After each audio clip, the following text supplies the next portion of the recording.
Hello friends, मैं रचना Amarnath happy literature channel में आपका स्वागत करती हूँ।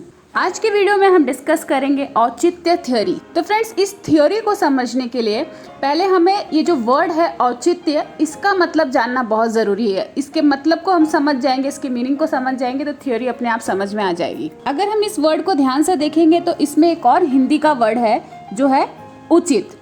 उचित का मतलब क्या होता है? वाजिब, ठीक। और इंग्लिश में देखा जाए तो उचित को हम एप्रोप्रिएट कह सकते हैं, डिसेंट कह सकते हैं, फेयर कह सकते हैं, राइट कह सकते हैं, प्रॉपर, परफेक्ट। और औचित्य का मतलब भी उचित है। अब औचित्य को हम इंग्लिश में देखेंगे तो इसका मतलब है जस्टिफिकेशन, प्रोप्राइटी, डिसेंसी। अब ये तीन वर्ड एकदम दिमाग में रखना है इस थ्योरी को समझने के लिए। Justification, propriety, decency. अब प्रोप्राइटी का क्या मतलब है? Quality of being appropriate. जितने अभी हम लोग ने मीनिंग्स देखे वो सब कुछ इससे रिलेटेड है औचित्य से। Quality of being appropriate, quality of being fair, right, perfect, ये सब का क्या मतलब है? औचित्य। जस्टिफिकेशन का मतलब भी वही है, रीजनेबल। डिसेंसी का भी मतलब वही है, quality of being appropriate.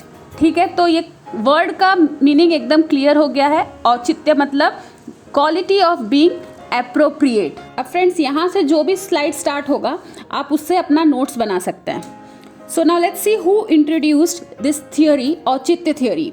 So this theory was introduced by Kshemendra. He was born in Kashmir and he was considered as a father of औचित्य theory and was the student of Abhinav Gupta. Now let us discuss what this theory is about. औचित्य theory is also known as the theory of propriety. As we have already discussed the meaning of propriety, which means the quality of being appropriate, quality of being perfect. Okay? तो यहाँ पे ये किस चीज़ के perfect होने की बात हो रही है? यहाँ पे जो भी लिटरेरी कंपोजिशन होता है, मतलब जो भी लिटरेरी वर्क होता है, उसके अंदर एक पॉसिबिलिटी है कि वो परफेक्टली फ्रेम्ड हो। ठीक है, इस चीज़ के बारे में इस औचित्य थियोरी में बताया गया है। यहाँ पे हम पोएम का एग्जाम्पल लेंगे। पोएम क्या है?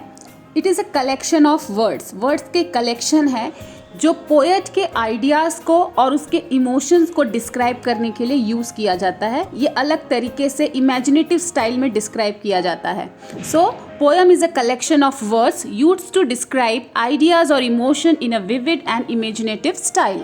और औचित्य क्या है? यही एप्रोप्रिएट आइडियाज़, वर्ड्स, डिवाइस जो पोएम में यूज़ होते हैं, इसी को औचित्य कहते हैं। So the औचित्य can be described as the choice of words, ideas, subject, device used in poem. इसे अलग तरीके से समझते हैं। To use the elements of a poem. Now what is elements of the poem?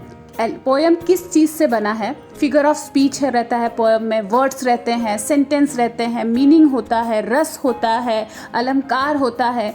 तो ये सब चीज़ों से पोएम बना है और इसको एक एप्रोप्रिएट जगह पे यूज़ करना, एकदम करेक्ट प्लेस पर यूज़ करना, इसी को क्या कहते हैं? औचित्य। So to use the elements of a poem such that they deliver essence, एक रस को डिलीवर करेगा। अगर ये सारी चीज़ एक प्रॉपर जगह पर यूज़ होगी तभी जाके पोएम को पढ़ने का, सुनने का मज़ा आता है। और अगर ये सब चीज़ें प्रॉपर जगह पे नहीं होगी, एक एप्रोप्रिएट प्लेस पर नहीं होगी जहाँ उसकी ज़रूरत होती है, तो पोएम अपनी ब्यूटी खो देगा, पोएम में कुछ रहेगा नहीं। सो टू यूज़ रस, अलंकार, रीति etcetera in an appropriate place is औचित्य। The poem should explain or incorporate a rus wherever needed, else it loses its beauty. तो इस थियोरी को याद रखने के लिए आपको ये तीन वर्ड याद रखना है, जस्टिफिकेशन, प्रोप्राइटी एंड डिसेंसी। इसी का मतलब होता है औचित्य, मतलब एप्रोप्रिएटनेस, परफेक्टनेस। किस चीज़ का परफेक्टनेस, किस चीज़ का एप्रोप्रिएटनेस? ये जो एलिमेंट्स ऑफ पोएम है उसको प्रॉपर जगह पे रखना, उसे यूज़ करना, इसी थियोरी को क्या बोलते हैं? औचित्य थियोरी। So औचित्य is a tool to the writer which aid them to build their poem according to their will and according to the idea they want to deliver effectively and efficiently. तो ये औचित्य क्या है? एक tool की तरह है, एक हथियार समझ लो, जो राइटर किस में यूज़ करते हैं? अपने आइडियाज़ को पोएम में डिलीवर करने के लिए, इफ़ेक्टिवली डिलीवर करने के लिए, एफिशिएंटली डिलीवर करने के लिए यूज़ करते हैं। So according to Kshemendra, there are 27 types of औचित्य and these are पद, which means phrase, वाक्य, प्रबंधनार्थ, गुण, अलंकारा, रसा, क्रिया, कारक, लिंग, वचन, विशेषणा, उपसर्ग, निपाता, काल, देश, कुल, व्रत, तत्व, सत्व, अभिप्राय, देन स्वभाव, सरसंग्रह, प्रतिभा, अवस्था, विचार, नाम, आशीर्वाद। सो फ्रेंड्स, इस वीडियो में बस इतना ही। आई होप ये कॉन्सेप्ट आपको क्लियर हो गया हो।